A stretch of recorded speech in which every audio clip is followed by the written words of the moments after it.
hate in a 7 and hour can. So they go for 4th division because you think that somebody might have influenced the selection. So you don't hate him. So if I say that Jordan, he's giving too much room in the Black Stars, why say you can disagree, and I think that your papa influence in here. The last thing that we expect anybody to say is that you hate them. Hate them for what? Maybe you don't take you for what? Why would you hate Walakot? You don't even know him. No. You don't even know him. Master, don't trivialize the argument. We are saying that. I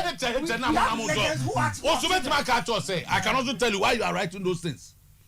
I can also tell you why. So I can also tell you why. So don't say anybody hates anybody. Mama Ghana for no opportunity to criticize our players and stop the hatred. Why should anybody hate them? We hate them for what? What does Menya.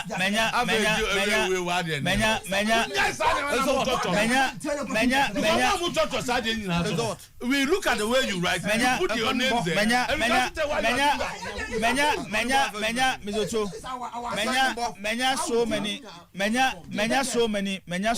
So many calls. The day, especially on the day, my stance on better than he's better. And we not a single moment. And I met in a radio so and I made him come over, baby. I'm a gas at the day union bobo. But football now, it must be on football. And run a analogy which is che. When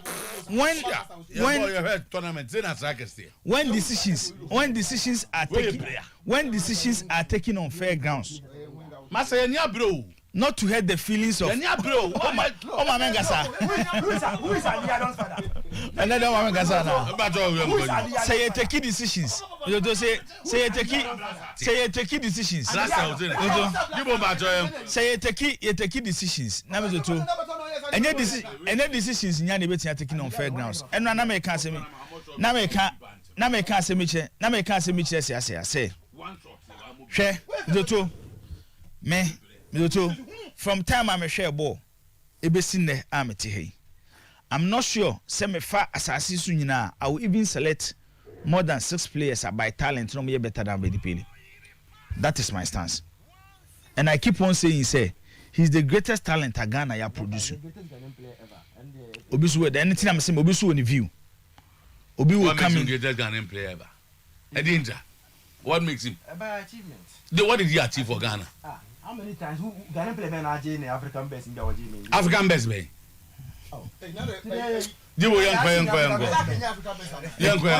That is my stance. I'm so as I say it is known, and you may be capable many players successful. Master man make an any and minim Abedipele is it true? The best individual performance CSC player in a park so bobo. I'm very say our day among the country at Cup of Nation be a match biano. Menya sure say obi ama better than Abedipele at 92. Mr. Two. When the captain was forced, I give you champion some near the Abedipele no. Mr. Two. A good time he Abedipele pano. Just a game to the final he was suspended. And Ghana for Bebre to me say if we had Abedipele in that final against Cote d'Ivoire, near Beshe Cote d'Ivoire. Because former no woman no 1992 me nyesho se ne o play bu asase so no sa for na Abedipele woman no. Hwe Enra Mzoto when we were playing against Comoros, when we needed a team, a full team, na the day you akodi record. Listen to what I'm saying. I said, I'm giving a scenario.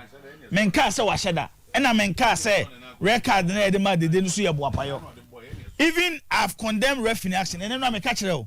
Some me feel say it wasn't a record. So what I say. But what I'm trying to say is, circumstances are leading to Sanyo money should be looked to. Akwasiapia was forced, and the captain was given to Abedipele, whereby and yet in the clean heart of Kwesiapia. When Asamoah ye take the captaincy from Asamoah no, because 7 appear one you with the Black Stars as I qualify us for the World Cup. One you says 7 appear leading Black Stars the Aqua Cup. But look at how the transition from Sika Kono, Medal or Sekufo, then Stephen Apia, or the Faofania. Yeah, go ahead. As I qualify us for the World Cup, one view. Hello, Reggie. Stephen Apia leading blaster. Oh my. Namunya ni. You remember why we line all the best. My renew Manu, we are in the headline and you never twelve. Okay. You are making a point. I'm going to say. No. Well, we on Gary. Media me ba for. Mr. Mobian can't chase will be town. No, me, that for my cousin Winchell. Miss Siso, I'm a deep boy at a young age. I'm a tank for without. You're on your my bear five. Daddy to hate the catcher can say that. Before they generalize, including all of us. No, Me say, they know themselves. almost say, I won't criticize it the day. You know somebody. The day I wait for your town. And I'm saying that allow Ghanaians to air their views about those who wear a national team jersey. You cannot say so be town because as someone that got if you be a money din. Leave the jersey and go. But once you wear our jersey, we have the right to criticize you. And you don't tell us how to criticize. You private my catch us because we live in a country where people have influence.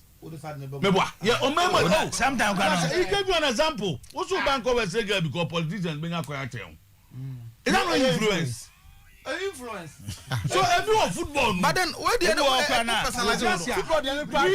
we know how people are called to a national team. Some people are there on merit. No beyond all merit. Okomeka say every average Ghanaian footballer is a good footballer. So for instance, if the coach is faced with the choice of picking a striker for Ghana, tournament, obey or no analysis, no be. Obey you or no pay. Secretary the strikers and echo tournament here. Ghana form kola ombobo wa brucho machigu afi Jordan on count. Yeah. Jordan has to score one goal in 10 years. Who is performing than him? Performing where? So you go and pick, maybe for example, a Russian division player against not a better than Jordan playing. You, I don't know where you argue from. Is that goalkeeper not the 4th division goalkeeper? Who brought him? Because the coach thinks that the coach thinks that he should keep his post. So selection to the national team. Keeper not better at Comoros go now. He saw on attack. Yeah. He doesn't even have a team. But he was better than our goalkeeper. National team friend when you were about Premier Division EPL. We saw where Oman Biik and where they came and played for Nigeria and Cameroon. Because of what he has done. It is because the coach wanted them to play. Period. What he has done. You know what you have done? We are saying that if we are to select strikers as strikers, go. No wonder Jordan Akwen wa mo ba akura make keeper anche 3 games. Yeah. 3 games keeper say be our keeper the night. That is telling. So we are saying that look, we are not saying he's not a good player. An attacker. He is a good player. Never ring they are more short. He is a good no. He is a good player. But if we criticize him, don't tell us we hate him. Nobody is a man criticizing him. We hate him. Jordan is playing because of his father. I will tell you that I hate it. Because Jordan is playing for Crystal Palace, day in day out. So how do you tell me he's because of his father? Andy Yadom, one and Andy Yadom. Who is Andy Yadom's father? Andy Yadom. Who is Andy Yadom's father? Bad for me, Busao. One Andy Yadom, Papa. Crisis meeting to discuss Milo's future. Venue is yet to be decided because FA president was not in Cameroon yesterday. Time I know ni ho. Na afi no mo twen so be ba na afi o matenase. Why? FA president no ni Cameroon. Na team e ba wie.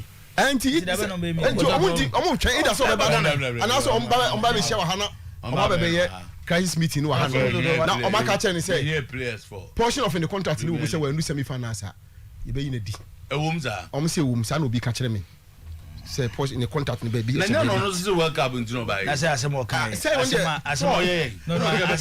Asema me and me pari milo. And me maka just say. Your boy first game ni wie. And I'm back at you ha say Milo second come with your beji aketu am yedwuma. And then now pay me too. Me no be very close to coach Milo Kasai. Say me can your money be sure you'll be surprised.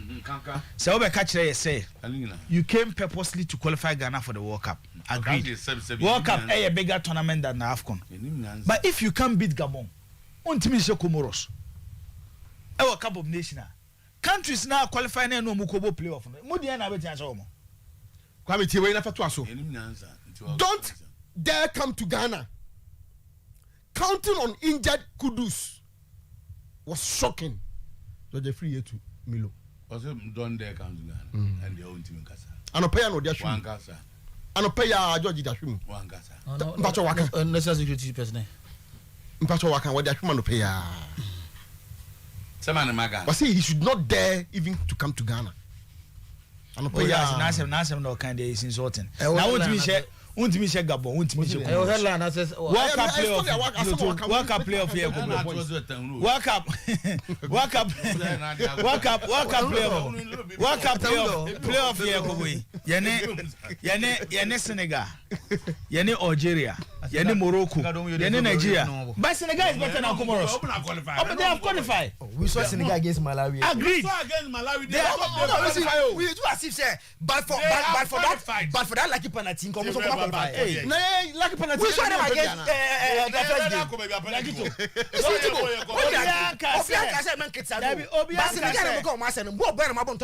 But they have qualified because they had the lucky to have that penalty. We saw Senegal. Yesterday we saw them against Malawi. We saw them against Malawi yesterday. I see we didn't want Senegal Malawi yesterday. I think they have top group no. They have qualified, and that's why they are in Cameroon. I have so we are more the same teams. You know. Malawi no. Comoros ya there. Comoros. Ya there Malawi. Kofi Ricky. Legendary. Kofi Etio. On to Johnny any abin Etio pa. Any ma te saying. Mo fi 18-hour journey no na na asem de ho. Well, legend, I'm interested here for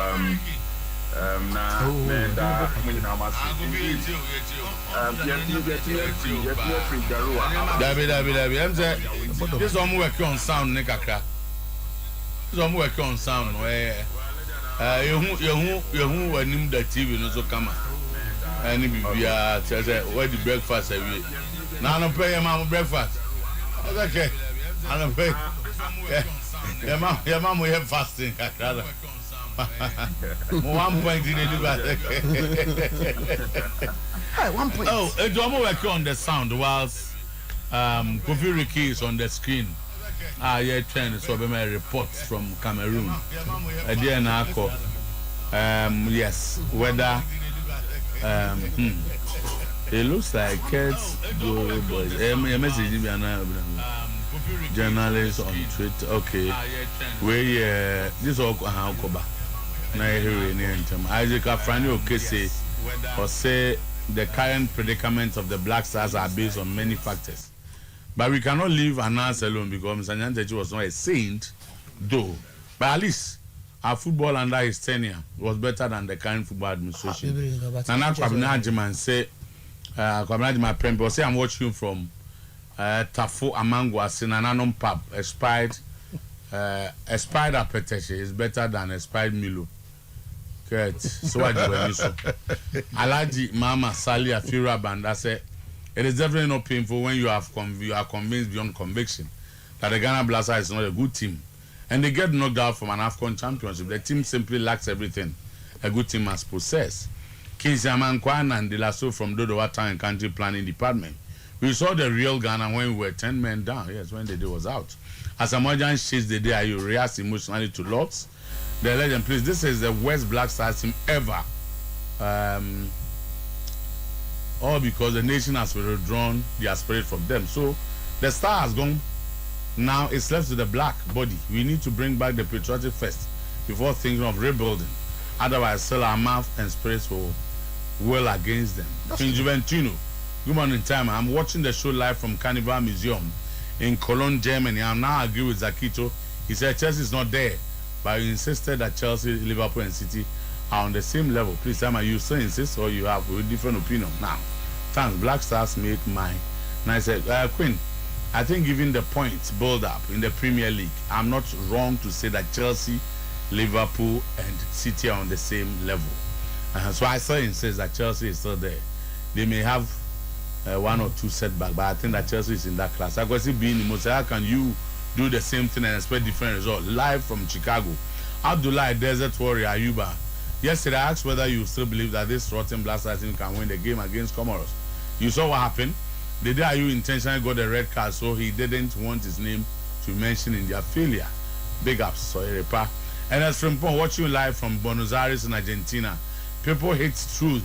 How can Ketokeko bring useless technical director and still want success of Ketokeko as they not change the selfish interest? This what will happen to Ghana. That's why I said before that President Akufo-Addo should stop using Ghana tax money on this Ketokeko and his Gangantuan Black Stars. Balotige Ebenezer said we should take Black Stars to a repair firm. Until now, we'll deal with them. Seriously. Poor performance. Aputo. Apiko Fabrega time and those who brought Milo News to be arrested because of their selfish interest. Randy Abbey and Kate. Especially Randy. Very, very selfish guy. Okay. Also, Boatine Edward. GFA threw a party when Kotoko lost to House of Hope and when they were eliminated from Champions League. So as we the Kotoko fans are happy, what you saw is what you reap. What you sow is what you reap. Okay, go video also Anna. Ricky. Hello, Govi. Chief, if there are challenges, let's go. But for what we are moving to Siasia. But maybe. Maybe media no dey any headline per se.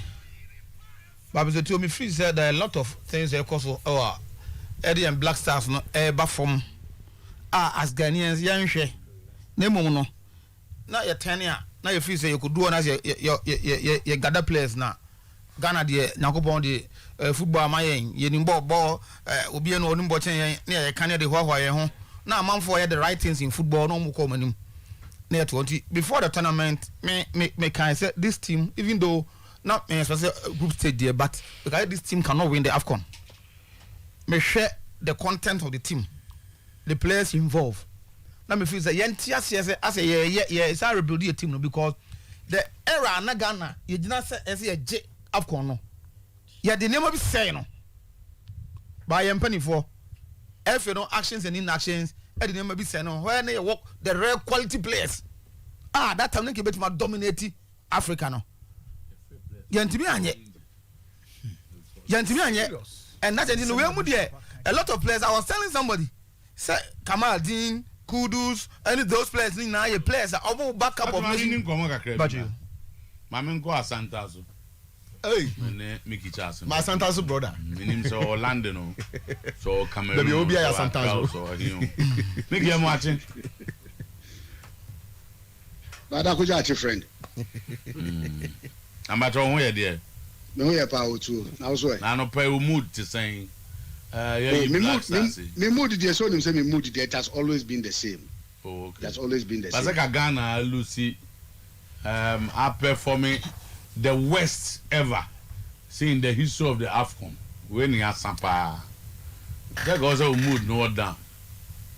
Otuo umudu na kwa down kra na e de o se peja na e kan no kra kire nipa binum e wo mamu e o se kan nipa ni kra kire binum you see otuo na akoso no like you just said no e bi si Ghana bakose muda me say binum be ka say oh na say ye call Burkina na Burkina 98 na me wo honum ye the 3 points ne ba fe ye free tournament ho kra na abedi pele e retire from the national team no me kai Obi be catch us oh na say you call Egypt 2006 Egypt 2006 na me wo hodom and also a big bear like Kingston issue here by you show like red card your friend say Benjamin Wari ni Zimbabwe for be share 2 and also the 3 points na ba fi now to see a be tournament pa you dey 1 point just a group ya real kra and look at Comoros or Otuo just say omo referee ball hwese kwa no omo ball ofisa de na referee pon ball chese on person omo buya chese fram Comoros o enye Cameroon enye Nigeria bi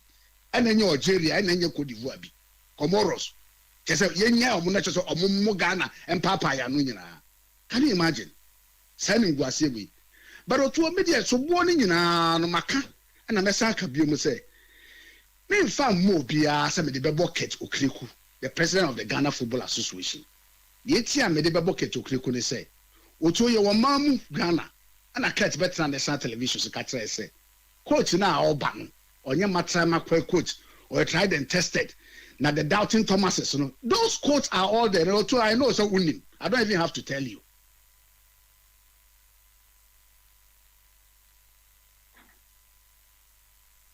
Yo, Matty.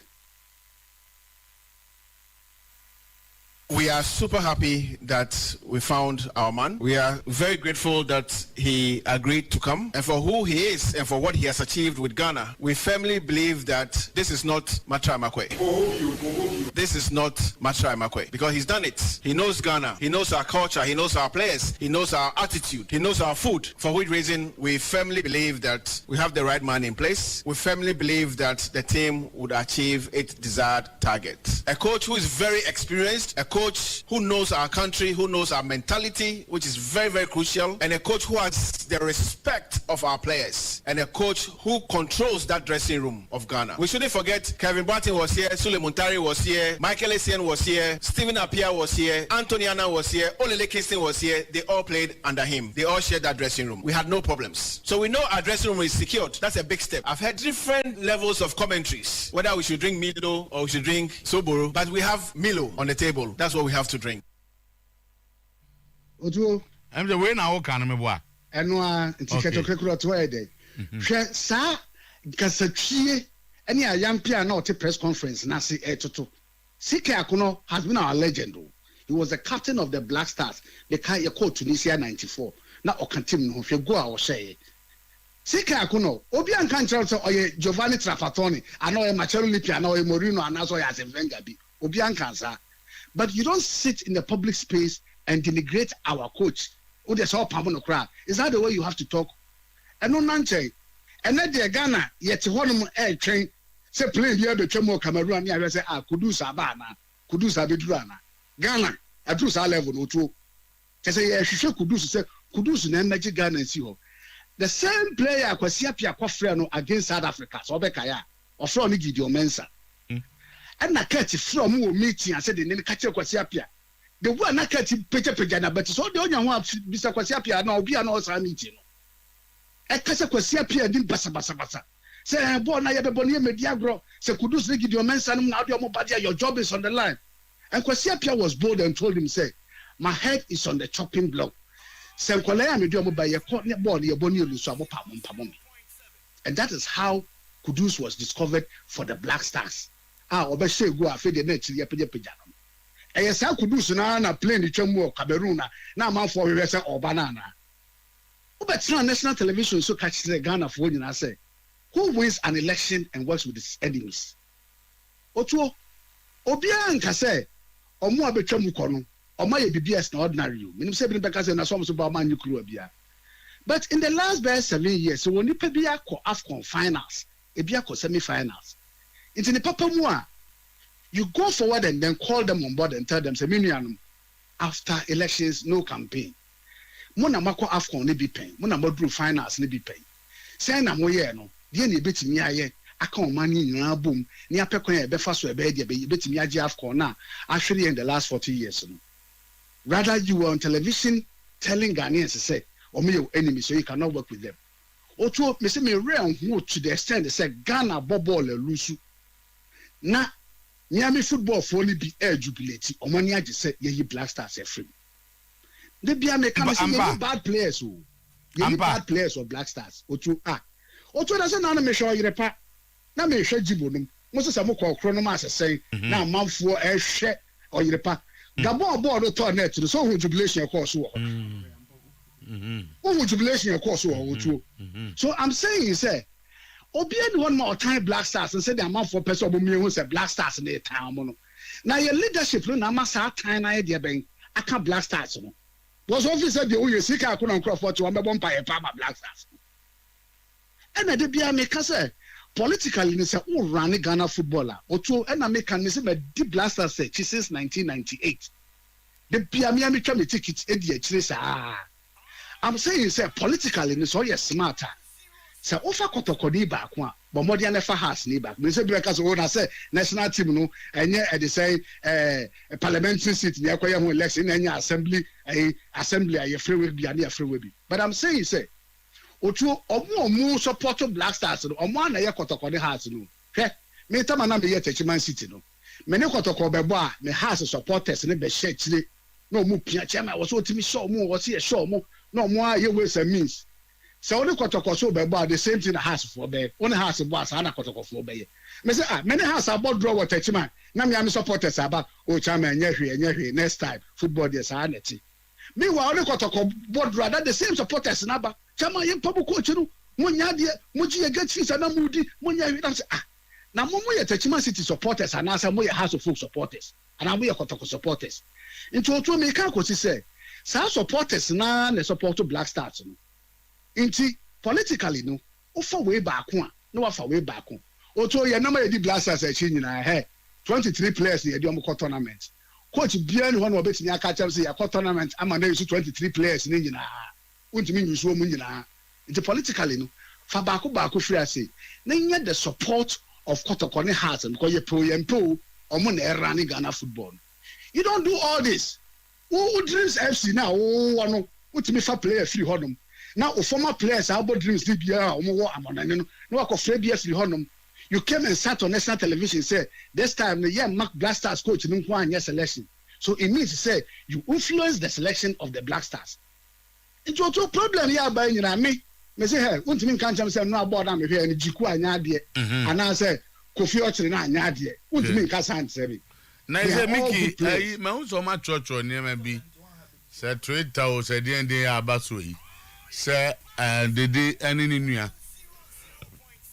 Jordan akache on papa sɛ ɔmo mo national team bi mu de agya wadan fo ni fifi taki a obɛn mu nsasɛm no yɛntungu ba bi a na yɛ no korɛ Otuo yɛntungu ba bi said it's not the first time that Dede Jordan yabo ɔmo di wɔ Black Stars ɔbaka sɛ bi ɔmo mmɔ ɔbɛkae a there was a time Kwasi Appiah time saa issue wey ba abɔnten na yɛkɔ AFCON was it 2013 or so South Africa so man ko bi but I'm saying say the Dede Jordan any issue these are young boys but say na binom ka say I'm on 4 times Dede any Jordan because of omo papa why would somebody hate Jordan and Dede because of their father hate is say people criticize them and it is part of football when you do well they'll hail you send your man ko ya Ghana for ombeka as a Mojan 2008 one found in a free hotel so Kofi to the sense I was a president Kofi no nyina bam but as a Mojan ya to be shogo ni aswano kumfu domfo no akoba penalty na say ni edi na tema ofasa niema we nyina mu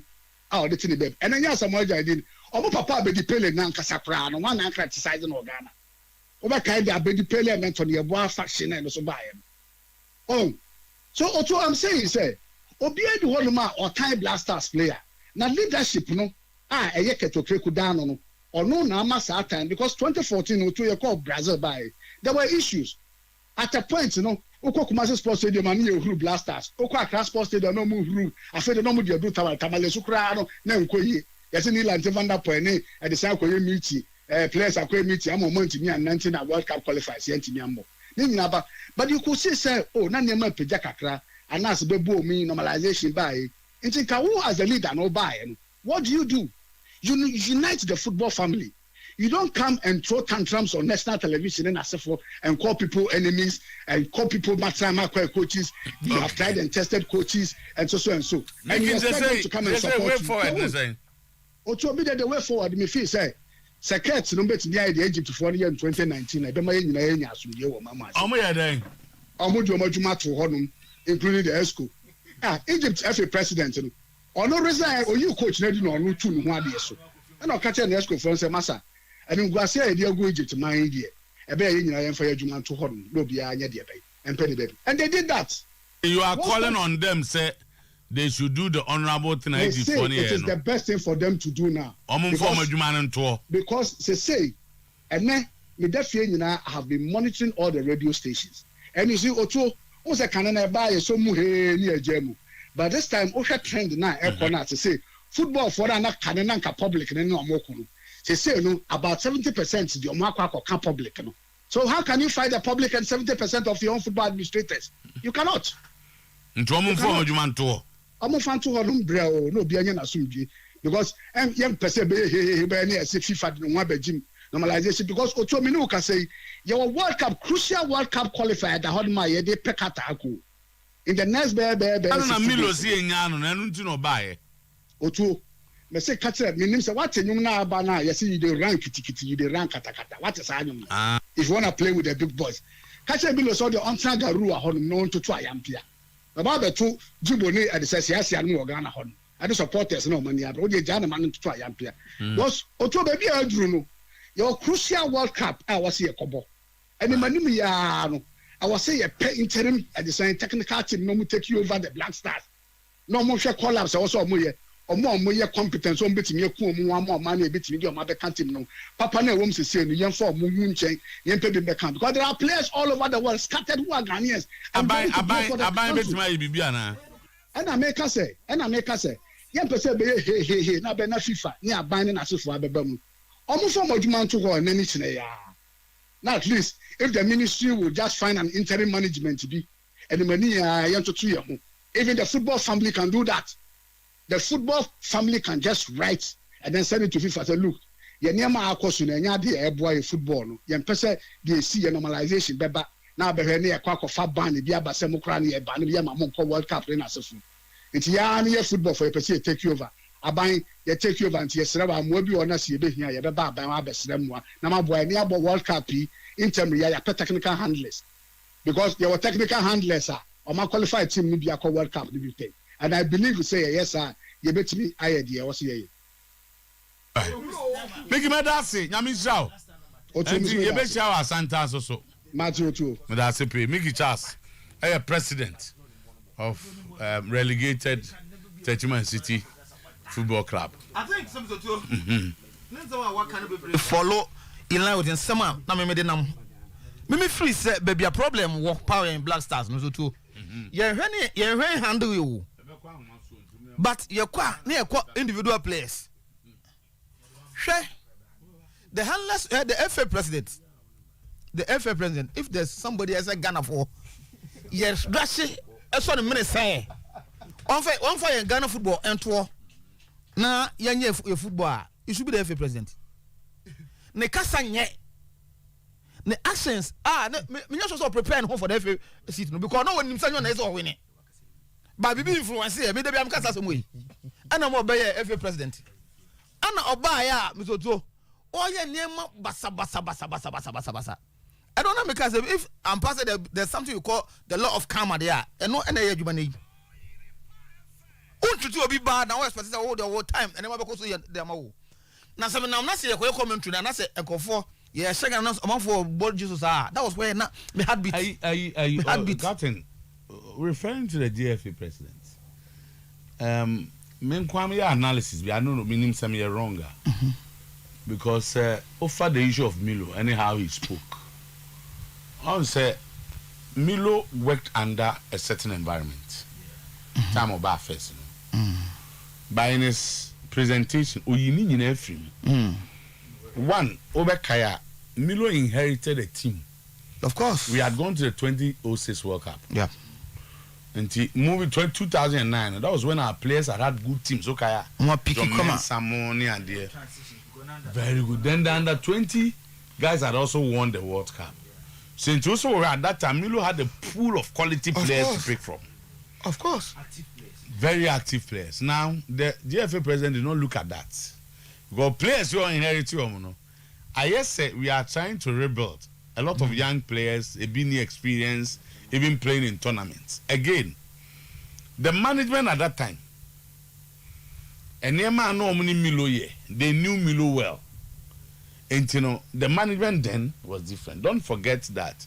That was when our former GFA president has started his influence, Kakra or Kaf. Now, and I was asking myself, now, argument for red card, but ordinarily, I've seen Ghana at tournaments. No referee could give that as a red card. Who said, no, a Ghana, in quote, offense.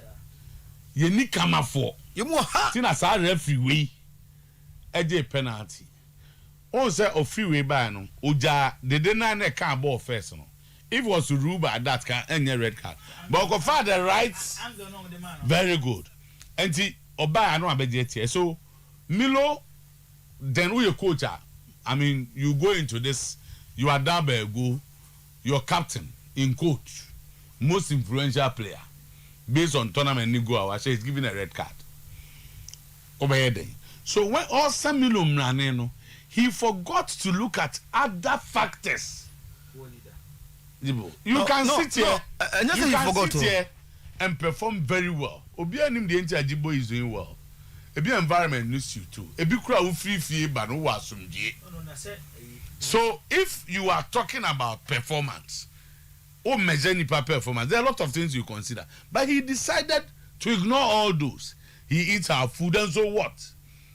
He speaks our language. Oh no, Jana, he eat our food. No, Odin Papa Sigana for you. A dressing room and a Kevin Watson wo.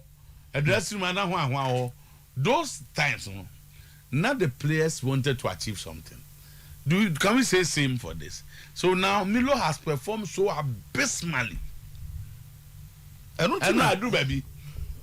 Who do you know he change? Oma boss ya free obi. At a point na omo attack and why you know. No ya and the yadom. No the Samolo Uswaba. To omuntinsi a chicken tanzame. So we were 10. They mean in basic coach, they mean the coach we are team they show red card. Or try so be a trainee. And then or try strikers on a counter and I be on the no to go. This is not Milo. Game management. You saw Milo at the 2010 World Cup. As on the 1 year. And yes, some money.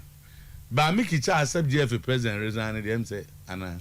No, Misoto, if not one on his own. That's why the partner resignation. Misoto, what are you talking about?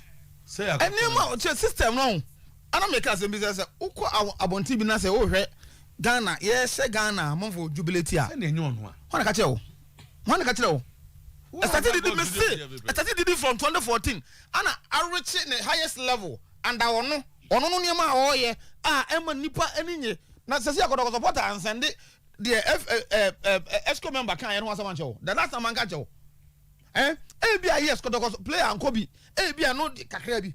By near Mamma got a for Ghana said the anyhow the DFA president no, I carry no. Coach me from it. No. And turning out to true. Say indeed, omu jubility and this animal. Listen, Bomo Chicha feels so as I catch us on Nanchama. I don't know go with him. I say, yes, to investigate him. No more go. Or Sako back, or Pierre or Sako, what win? Sunday Monaco. That aside, the coach, me send the coach be friendly. And the coach was telling me, the first president, come on, value millions more kind, what it has done to the coaches and how they feel. And what can some say? What I was say be a seeker, the contract to say I want extended because if we say 1 year the open Emma the open to as well. Seeker Kuna, Upaso influencer Enfa, we man continue, O Casanse, no, but ne quite Seeker Kuno to all Ghanaian coaches, local coaches. What I say, oh, catch so many na, young name himself was Sepia best Black Stars, no, and how he controlled the dressing room. We saw it. Sika kono ya instance of say oba no na Black Star dressing room volatile. What I say? Maybe not performance enye. What I say? But Sansem no was it necessary say we a leader with the nipa no. Not to talk about because say untimi no wani is enye adwuma. Among other things we. Etimi fi say so honorable enough to resign. Maybe if it's a problem no kese no start free. So when you honorable enough to resign. And no me say one more ko yi almost impeachment you all. Omo fantum. Mr. To a bit gain support than ever. Almost started me say Ghana be do na no. E future na ko omo fantum. Ya nyina e be gain ho de akire. Kato Kroko must go. He unfitted that position. Maybe Mr. To maybe ABI no nya matured enough to be a president. No, I say ABI no nya matured enough to be a president. And to hand the utterances we are Mr. To divisive and MYA. What I say? I don't mean call play to the players, but no. Observe mature Indiana. I saw person just say na room pompon so also a GFA. Of course, that's how I see it. And they will do. What do they? The money more. The boy chia has administrative manager. Otuo. Gaka. Otuo school. Liverpool University. And football. I don't think the name. Obi be sa ko boko sin ntachi din. And I remember me no kwam jibo ya. Time of last call on friends 2014 by. Then I started can say. Kwam jibo. Then I started can say no. Black Stars on Kelvin FM say except place be patch. That was when omo match wa. Except place be patch. Of course. And man sa dia ba. Oh, so we get on na say no. What I say? Tinum toto. Ya kai no. Anu mudi atem. Munisika ehia ne sana mane mano. That time na yes started our campaign na e wo ha na asempa for frame na ke kan men se ma wo kan. Wo ha na ai George free frame say na dia me ye na nya frame. Na to what? If bibi kakra de men kan na mse be bibi kakra. Na ma brad. Oh, say me George. Oh, nye David. George on several occasions but on that particular issue no. The name many abrene say Zutu. O de ka to wi anu aba pre. O sa asem na sia kan na na o be ba time. Ne ba me fan ko na me yefre ko. Mazak na. Go nya sa ija anu o be yi. Eh ya so. No. Se Oguna bani o. So sa ofa tournament na on Kenya say news Ghana ko tournament no from group stage. Ah, dia some na. News. Anya World Cup. No, Jackie told us we've seen. Oh, there you have opportunity to make no. Well, news. They make 4-time winners. Yes. I see. See that in they are to Canada. See, I'm about to 1 point. Oh, see, you're quite free da. Yeah, 1 point. You're quite free group stage da. And I'm saying first round ye. It's a group stage in free. And you're quite a group stage free da. You're free mu pe as a you understand? And I'm saying we've seen bigger nations. I'm also saying Ghana was a tournament group stage. I'm far more a better more free. You I'm far more. You know what happened? Free no me din group. No, say and me basono. Say obi the response be abre Siasia senka e kwa ho na meti makan kaka. Or say now Siasia is talking about influence that won the GFA elections for Keti. Was Nyantachi a member of the Congress? Was Nyantachi a voter? Relate that to his argument that Abedipele can't influence things from his home. Waira, let me answer. No, you Waira. Uba answer will be tested. Waira. Let me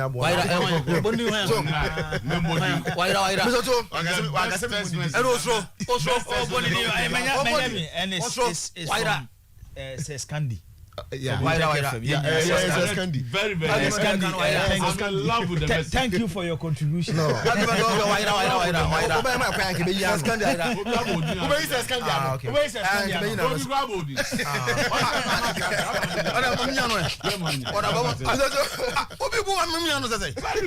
good. Games now. Game I share. You see. Me I was as a nation. You our priority. We set it very well. And then they say, oh, sorry, I mean, how about tournament? Oh, sorry, Ako. This is all you see, you need proper planning. Proper planning. And then they say, oh, but say, I don't know from the lowest level. I could do from Asiano. So, do anything. Say, say, okay, junior national teams ni na one or the last time they qualify for major tournament. You understand? No, sir. You see, then we look at the AC now. I forget about how to solve it entirely. Eh? And the ATI, yes, Blasters has failed. No, they are under 24 African Youth Championship. I'm asking where we qualify for a major tournament. Oh, sad. Then you come back to my argument. That team now kwaji you know. That team kwaji you know. Where you understand? At least my no, but today. Bafo no ba where they home. So what is the point you are trying to? The make can say they be on a question. Yeah, because the junior teams. Oh, they be. Yes, I me patchere. The person say every time be on your tenacia tournament you do any oh because you are Ghana kwakwati aba. Next time no be no. There be just no be I. Cause because me who team or find the president in 17 you call Brazil. And then you can't do that because 80-90% of in our case 95% of our players play their trades elsewhere. And now you see one for say they will release them on the 3rd. What would you do? Oh, we see it. On the 3rd of the wedding. No, the main channel say just one tournament as a project. So and the last time I say, okay, Gambia, almost about 2026, they have to be at the World Cup. So I'm for coach. What better than say? Oh, it's a project in the ammo. Do you yes, your technical director, your coach. Oh, no, only a problem. No, way. Coach in the other way. The way. Gambia go to the Jibumuni. Ah, the way and say, when you are butre, Emma picking right place at the right time. Oh, so what's one or now you see, even teams that they play, teams on the bomb, they play Kiro. In teams that they will play. Nina project in the teams that they play. Our players when they are going, teams that be on the fat. Gambia, go to the team of players. Yeah, that is the project. Yes, that is the Gambia there. So I kotoko. Our Gambia now play a quabuchira. Milo never be on cause. No, yes, a players nina. But they have so much influence in where they are, where their players go. But so that's it. Why don't I for me? Tournament. That's what I'm making. You see, I'm not boy. I'm happy that Odeba shall say Autumn now. One of the best games the Blasters have played. Tournament. Yes, tournament team. Time they did free man. Oh, 10 men. Still now, no, we created chances. You dominated possession. Everything about the game. I know about Blasters. For that period. Oh, say go now. You see the football. It me see team early stages now. When you go, definitely the Blasters will react. It was always going to see the Blasters reacting. So, but unlucky for them, and they don't get a red card. So, being disadvantaged, you know, and operator also advantage. But my problem is that you see, they be a coach who wants him. Stama, I'm going to come in 2-2. No, say no, what back? Who say no? I'm not what back. I don't want to come in 2-2. As I tell you now, I'm going to come on, phone. We're not threatening us. Minimum the 2 for. Satan no munse na maso ne ba ko no bonino ejeje ne nche kese me ndo tu nsa fu no na bro fu no mde jan achi no performance wa coach no obi ana no obi akwa bi so performance no obi so me ndo tu no fo o ba ka me nim ai say ju ba ka tama no de oyi edisem o so no I told him say a bad substitution because 2-2 about 6 minutes to go plus at the time and now no control game no. It's with 3 back no. You wait, you would stabilize it. Yes. But you are defender man 2 defenders play. Now then a striker no Jordan one more short time keep punching. Oh, and there it's about the team play. Back so we 18 mon ko nanim assassin. Back I was said na. And now the party bobo, no the Bobe. And now the dibo kan no party. And now party yin yam. Bobe. Okay. Sa 40 passes. I bet that's so piano. Or common. Maybe I just think say Milo at 4 p.m. Yes, Milo straight to London Heathrow. Odra. A child obey name no. Milo Heathrow. Odru no. Milo got everything wrong. But Milo ain't wrong no. Now, so we get to Krokwa. You sit down and reflect on this scene now and say it's what failure totally. He has failed us totally. You see, when the opportunity fine, what point take first Milo? What point Milo? But you don't come out and man can't send you and the person couldn't see that because of some okay. Come on, point Milo no. Person in there because of in some okay. Where when you matramakwe, where it's tried and tested. Okay, no be bobium. Okay, so be bobium. You see, it's okay same way. No, corner way that resource now. Okay. That kind of person also. Like, so I mess about for the final round. Jibo, Romani and Quay. Rahu. Sir. Rahu. I feel no Wakai. When I come or small. But, yeah, game no. na minya da feel no but after game no yes Comoros omo nsi obi a wa fond ba fo begina on ba wiase ba fo begina me nchen din na ase no enu ase madwane kwa mere so mantimi ani o se na de ase e bi mi so to na kom so de me hiti amon lo ano pe na me ye na de bai na anu adi na lo pe ni say ya oni bi be konti at least we na abo level oni me so to me see so na me dey football chi no enyoma bia na me pese me hu football mu ye Black Stars winning Cup of Nations and any tournament Asante Kotoko oje any African club competition Italy beje a tournament AC Milan beje a tournament but the sadden aspect of it is say emu you know my ama me nyina ye clubs and countries say just say Italy aje World Cup aje European Champions Milan aje Champions League yet to see because on say baby aye wo to ne baby a wo free no say wo ba na bi e chi wo tena wo say papa che metena se na or can the history of Asante Kotoko on say baby a do be free ho na ye betete wo free or can Black Stars how Black Stars won the Cup of Nations in the 70s then how they won the 82 World Cup enyomo mukom and to say those stories now betim to you want to see it at a particular moment in your life me kai 1992 a Cup of Nations so to na Cote d'Ivoire share your final by 3 days man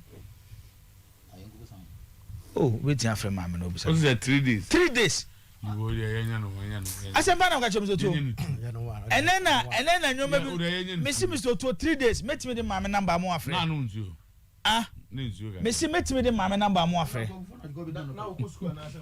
okay am ko school de metime de mama number ma se pa afre be like 3 days na me mami su na manya wa tia sign na no but mention sign oh it's true share mama ka na show 3 days Zamalek share Kotokoje yeah Africa 93 no zo na me mama ko anim se mawu ade na unidi se yes ade tefa so na ko tena be dade so a ba ho ba bi na be 9 o'clock 10 no me mama mo hwe me na mai tezo muni be na ati afaso unya iza go free ati afaso eti that was the feeling and the attachment passionate when we talk le mo Comoros kromo omunya yo we talk a football family mams to a developer ma wodu no many opportunity to follow the Black Stars on some occasions. And maybe you to say when you are telling a story, say oben asem na, who asem ni ye chen obi oti e kira work. It is sometimes ya na make kan asem bia. Nipa ni bo o motemase, nipa ni bo o motemase. Saturday ye program na me catch you say. Ket the slogan our the by the manifesto bring back the love no. It was a nice slogan because at that particular moment na on my ne do aye word my national team senior national team na perform 84 be so benya that vision aka say bring back the love e chese na bibi to sini but we dey western love no what say any slogan no get western the love between Ghanaians and the national team and my example say hey yeah my na team no me to a political country because football is passion for the nation. There are certain decisions when you are taking, you need to be very careful. And my example, Kotokone has scenario. A good time be me for national team. My mama Asamoah wa moko tokoda. But me nyesho say recent years. Black Stars play be aba Kumasi aba bobo de ama Black Stars a. Ya bo aje ne so chance Asamoah because Kotokofo mu Asamoah kan won. Ti se do ba bia no anyu. Dabi o kolego ti na ma Kotoko. Eti yeah dynamics no e nyoma bebre ene de ye national team ne kabom zoto me he tournament we din a asema me kan say me I still insist because see a tournament ne bi reason why we are out any performance nko a eno ade a e ma me yem hye me amenya so anka mesu ne say tama ye commentary watafo no ebi o ma na menya call na makogina nche obeti go then ube rational beba no ube hu akura bia wadi 5 years 6 years ada no jubilate to asikomoro sa hye Ghana am say hey baby ade na duru no sa akura ya wadi 5 years 6 years so what is a komoro sa hye Ghana nani age then your man baby aye kon especially when it comes to the spiritual backing of the Blasters no I say ye careful na me sa nyoma we ni nyina Mr. to enkemfo no aye na ekoba be see leadership so leadership when your first timer Ghana for anase obi a decide so be who Blasters so se minim se be kai ya so to ma men kai wade bi Ghana ne Uganda. Is it Uganda or Tanzania? The Bukazi is coffee and Sabeda post in Baba Sports Stadium. Okay. I'm a guy. That time I didn't every in our national. I think that should be Uganda. You go for a player, go for the Dube. Yeah, Dube. Okay, no Bobo Germany. Okay, so game. You both game who do you see Kumasi? After that game, after na Blasters in team match Kumasi be. Blasters bo match kwa Accra Sports Stadium na nkoyi. Then when President Kufuor be president of the land no, and no unite Ghana to support the Blasters. It is anyoma we ni nyina no. It comes to leadership. Ghana nyo man ya lack talent. Mizoto. A country with a population of about 30 million. By talent and yankopon dia man when you sit down as a Ghanaian, look at Nigeria. Mizoto homo population. CSC di nipa dom na ya there. Why should Ghana win more Cup of Nations than Nigeria? Yam planet. And no share collapse ye de call tournament we ya. Zoto and you share ni mu ni nsem hunu and you kodi ye. Why will you go and camp in Qatar? E wa bra ko Qatar na wuni even 50% of your players. Then no ko camp na ko dey. Why will you take a player to the tournament? A player no time I been the move father squad no bra. I won him so almost tournament ni bi. Send the video na every president ebo penalty. Okay, who say video? Ono na ebo penalty she. Onu lele. Let me go to say a kobo tournament near the Wakaso Akatimo. This is a senior member of the team who so experience. Na ye nim say player na pra onti mo tournament ni bi. Ni ya name di na Akatimo. Ni ya de ne ko. Okay. Aside no, hwe won hwade bi, e na no Panama kan asem kire na me Dr. Kofi Asafo Agye di nkomo. Philemon Bafo, me at a certain point I say based on the Mahwen League, he's a good player and he needs to be given a chance. But oh, Blasters qualifies in Emma. Match win your Kobo and the year don't so pry. Wama. Philemon Bafo na any substitute. Any a free Fatal from Haas. Fatal na no nya call up dano. No one ba best start na Philemon Bafo to. Ya ko no man mo. And only your money be asa. Bafo busu an for e bofu. Mo man mo be. Personal interest na Zoto. Na me de Blasters am di achi. This alleging say the early the first lineup for the day no. Na ni din wo mu. And somehow he was na ni din wo mu ahead of Andy Tama in some ahead of Andy Boachiado. That is the offense and some of the normal airdrop people. Now you are aware some media guys over there say day before half of the team were not ready to play for FSL Blasters. Normal after team No, it's true. Some of them are here. And then me know be close. Me know be you don't have voice. What boys me know be close to Milo and through that person and I me Milo be free. So what he told me. Milo game ben or boy now drop the day you are. Yakobo might be the Lakers and we prano. But the same the Bekers were yare. But Manibo game new year. Some players of the Blasters went to the coach to tell the coach, say, when one drop the debut. Yes, how you call up Omuma. Omoko catch the Milu, say, Onim no drop the debut ma. Or you call up no from ma, they will not come. Is that not influence? Milu pa na isu ko pada yi. And Metis asem no to me yam sheme. Metis asem me yam sheme and me my experience watching Ghana Cup of Nations. Beba na me catch us as ye call 2019 we Egypt. Baby e dey call ese patako for ba na hwan no. Sad decision na coach Kwesi Appiah taking. And then na me ka Zoto a decision on more Black Stars. A similar to 92 you know. Are creating a big problem in our team. There are players within Black Stars now. Omo hold my allegiance to Asamoah Gyan. Gyan is not a happy person. Look at the first year or Tisu passport. Now Black Stars bo match we. Now say Gyan comment especially on the day you are. I have Asamoah Gyan. It is an your man kitting way Zoto. Ni nyina kabom. Ni nyina kabom any creative problems on national team. It's what I'm trying to say. Say your problems say no. Your problems is your problems is say your leadership problem. Your leadership problem. And until say Zoto it is say ya mayani amre amfa yana si form and take bold decisions sir.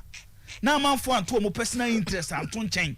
They said the because some of the say ya pamo ya say renew coach Kwesi Appiah contract because ya nyi ni say coach Kwesi Appiah betimi ya bibi at the Cup of Nation. That time the Cup of Nation qualifies and World Cup qualifies. And the coach Kwesi Appiah say renew the contract. Then this Sika kono buy. You hear Sika boy no they qualify cry nyade. Games na Milo boy no to Cup of Nation. Me ju 2 years Sika kono boy can qualify to the Cup of Nation. Sika they qualify. I heard the boy now one nyade. Then came in Milo. And Milo so yes, Milo so by Zoto. Your worst performance at the Cup of Nation. And your worst defeat as a country. Now I want to go hope be any. Yes. What since I gonna see so. Since I gonna see so I bob Zoto. Sound on the boy. Menye sure second country be by ranking by their standard at the Komoro so much Ghana that. Not a matter of going to Chinifio no. So what tell you? It is a offer scenario me and say. Offer scenario me and say Mediamawa. It tells you say we can sack Milo.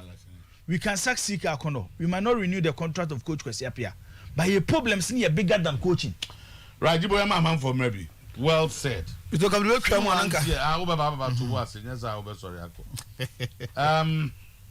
Ora also don't call and saying the message is a few because his favorite coffee is not here. I also blame them all for this miserable as especially Ketokre who expired Milo and tell Amate with that type of attack he will never get selection into any Sunday special team.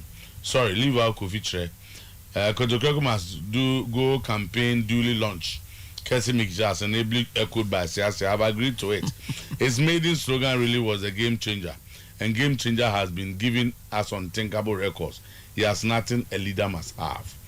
Ura Osudon caught Nidia. Gambo water for Senra Mobile Boy Juma water for Papa. Say you did not attend the program, yes. Number of permission duly given by the head of sports to attend to other issues. Thanks to the extra crew. Because they did very, very well. Gambo, thank you. Thank you for Moya dear Kama. Mickey Charles. Nidia Nuko, governor all the way from US, Nidia Baba. Loving C say, Kadoka must begin to listen to the experienced sports journalists as well as former Black Stars heroes for more clues to aid our stars. School football must be revived and all. It's a very long message, but I tried editing it. One for Orlando Sly. Kina Farm was it tell one time Nyanteji said Jima was part of the Black Stars for a number of times because of the influence of Nyanteji because he played for Wild Stars. So if people talk about this, doesn't mean we hate him. It's said that Kurt has a player who is part of the Black Stars because he plays for Dream Service. Please, this does not mean people hate that player. All these are just people's opinions and they should be respected the same way we respect your opinions. You give on radio. Slide with him. Tells Akito that Ghana also qualified to play offs because they had a lucky penalty against South Africa.